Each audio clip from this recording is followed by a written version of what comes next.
வெண்முரசு. இந்திரநீலம் 64. பகுதி 10. கதிர்முகம் 9.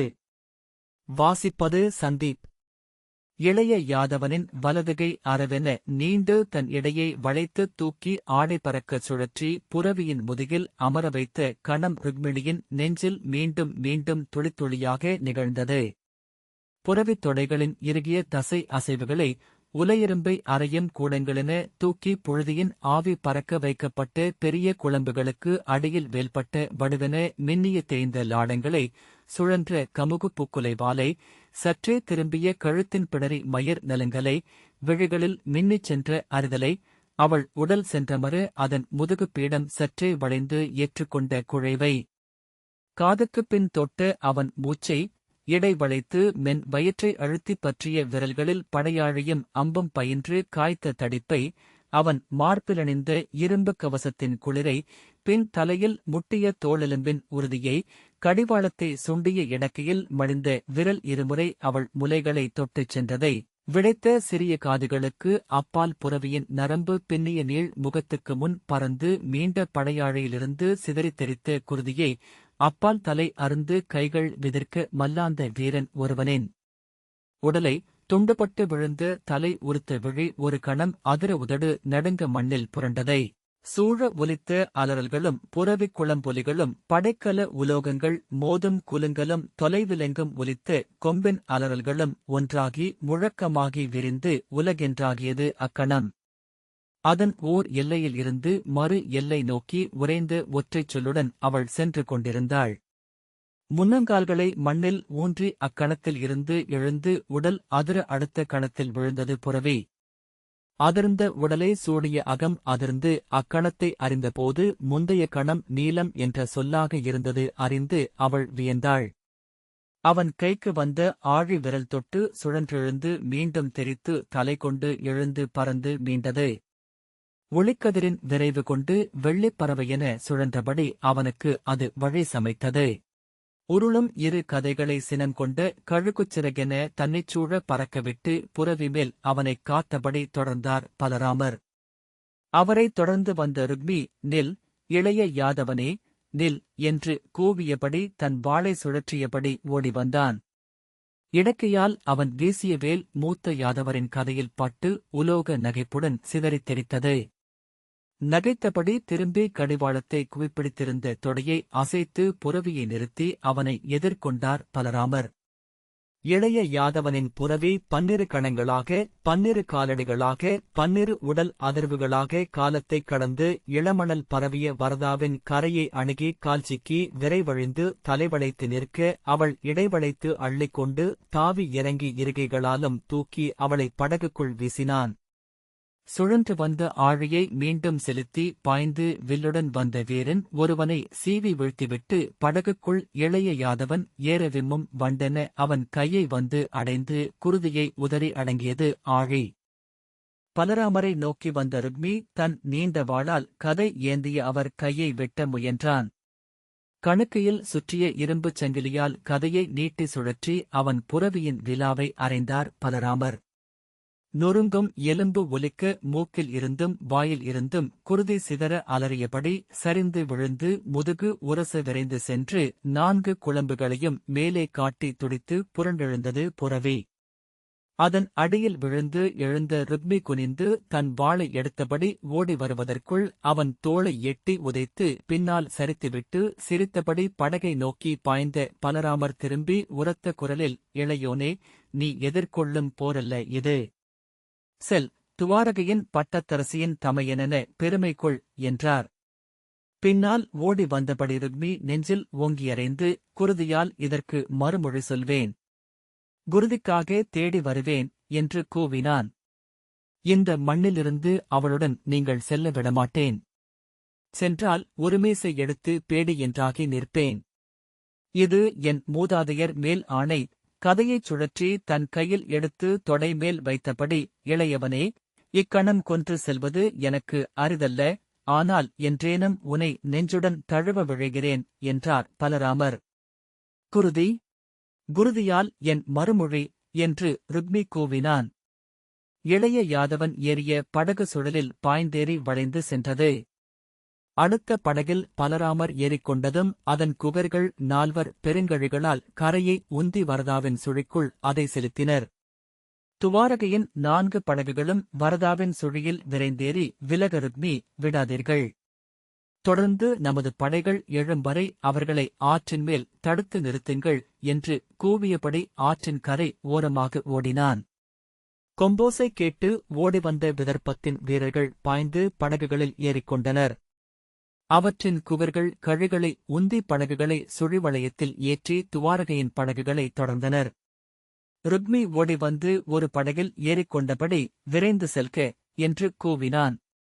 திரும்பி கரைகளில் சிதைந்தும் அருந்தும் குருதி வழியத் துடித்தும் கிடந்த உடல்களுக்கு நடுவே ஓடிவந்த தன் படைத்தலைவர்களை நோக்கி செய்தி அனுப்புங்கள்.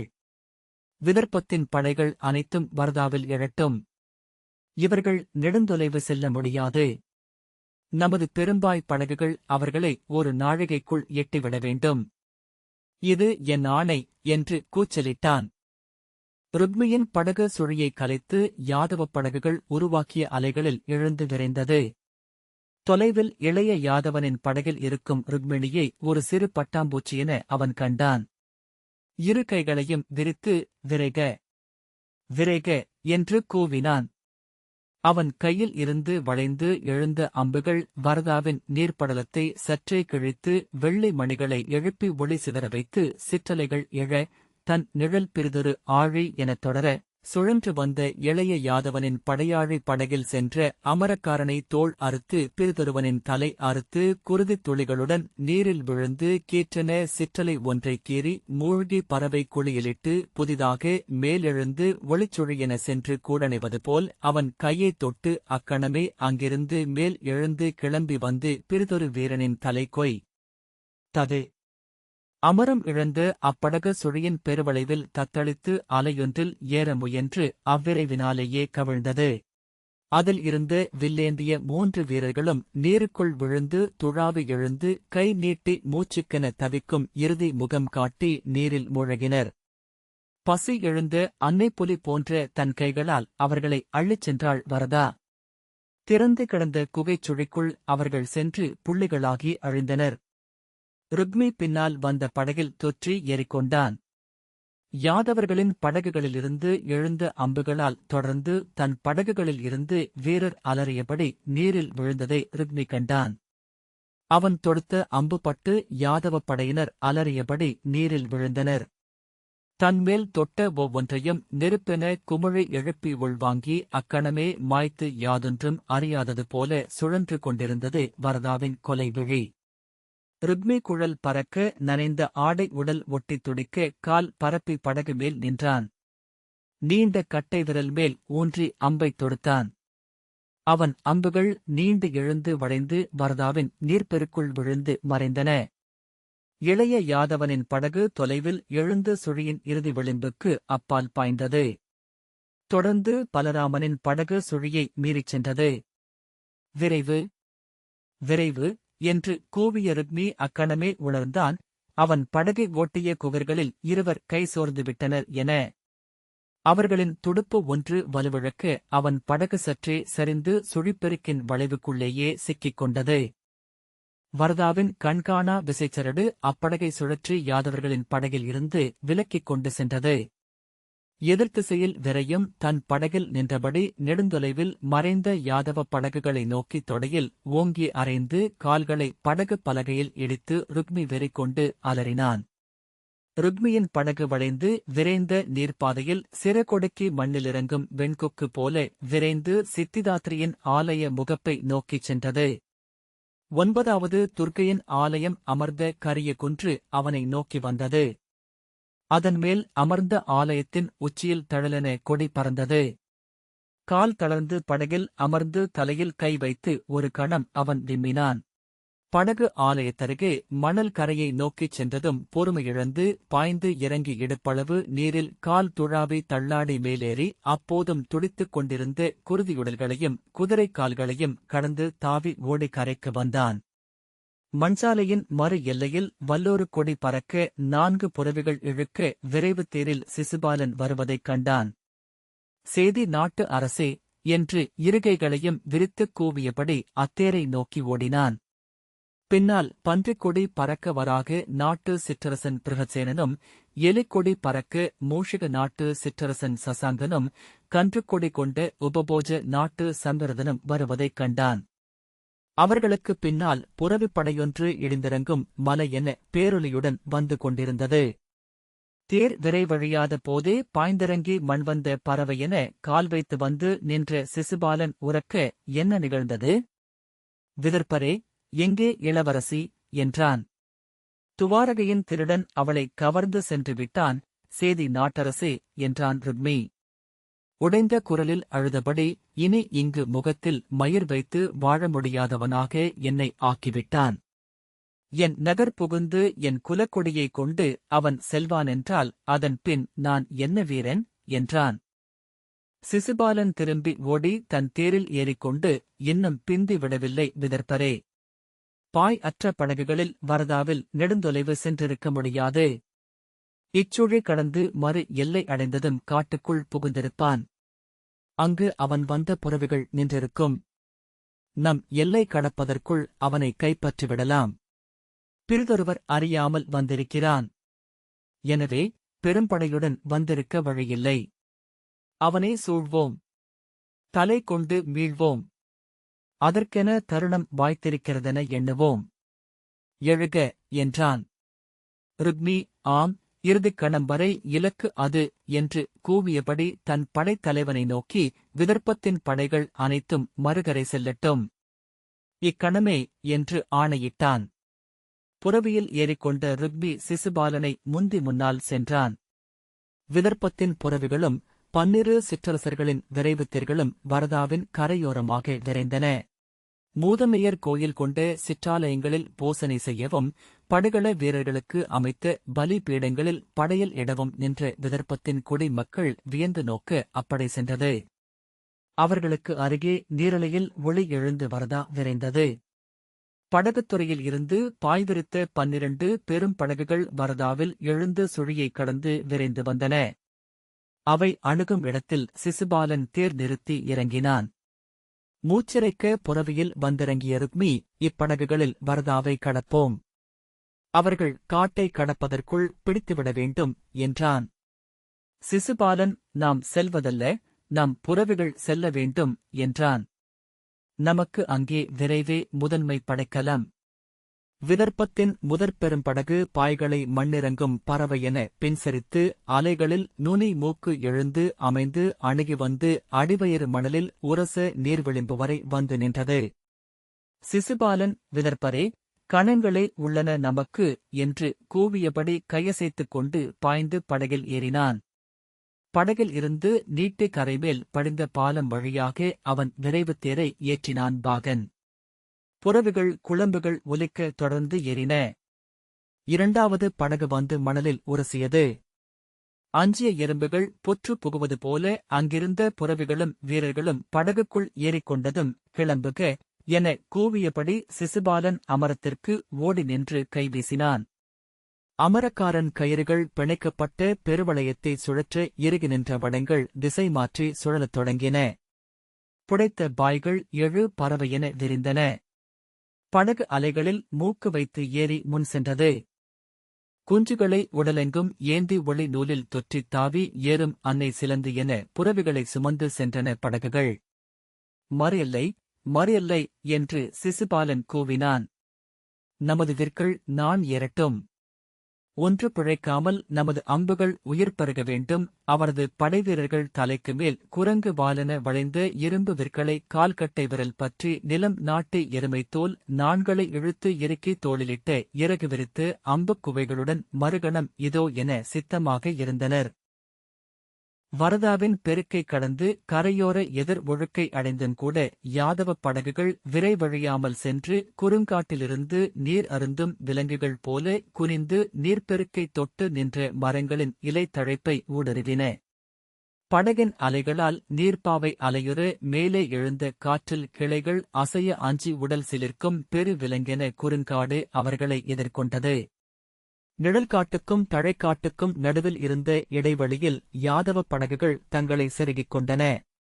பாய்ந்து கரையிறங்கி நாணல் செறிந்த சதுப்பின் ஊடாக நடந்து கரை ஏறிய இளைய யாதவன் திரும்பி ருக்மிணியிடம் வருக என்றான். அவள் எழுந்து நீட்டி நின்ற சிறுகளை ஒன்றை கையால் பற்றி தன் முகத்தில் உரசாமல் விலக்கியபடி இடக்கையால் ஆடை மடிப்புகளைப் பற்றி இறங்கி முழங்கால் அளவு சகதியில் நடந்து இளைய யாதவன் சென்றதனால் வகிட கொண்டிருந்த நாணல் பரப்பின் ஊடாக அவனை அணுகினாள்.